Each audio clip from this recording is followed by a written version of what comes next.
మహారాష్ట్రలోని బారామతిలో జరిగిన విమాన ప్రమాదంలో ఆ రాష్ట్ర ఉప ముఖ్యమంత్రి అజిత్ పవార్తో పాటు మరో నలుగురు ప్రాణాలు కోల్పోయారు. వీరిలో యువ పైలట్ కెప్టెన్ సాంభవి పాఠక్ ఒకరు. చిన్న వయసులోనే కమర్షియల్ విమానాలు నడిపే లైసెన్స్ పొందిన ఆమె ప్రస్తుతం ప్రమాదం జరిగిన విమానంలో ఫస్ట్ ఆఫీసర్గా ఉన్నారు. న్యూజిలాండ్ ఇంటర్నేషనల్ కమర్షియల్ పైలట్ అకాడమీలో కమర్షియల్ పైలట్ శిక్షణ తీసుకున్నారు, లైసెన్స్ పొందారు. ఆ తర్వాత భారత్కు వచ్చి డీజీసీఏ నుండి కమర్షియల్ పైలట్ లైసెన్స్తో పాటు ఫ్రోజన్ ఎయిర్లైన్ ట్రాన్స్పోర్ట్ పైలట్ లైసెన్స్ కూడా పొందారు.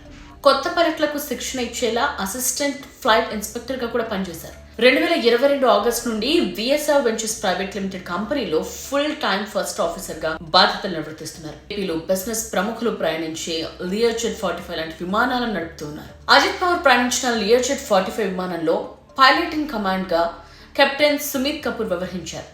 శాంభవి ఫస్ట్ ఆఫీసర్గా ఉన్నారు. ఈ ప్రమాదంలో సుమిత్ కూడా ప్రాణాలు కోల్పోయారు. అండ్ కెప్టెన్ సుమిత్కు 16,500 గంటలు విమానం నడిపిన అనుభవం ఉంది.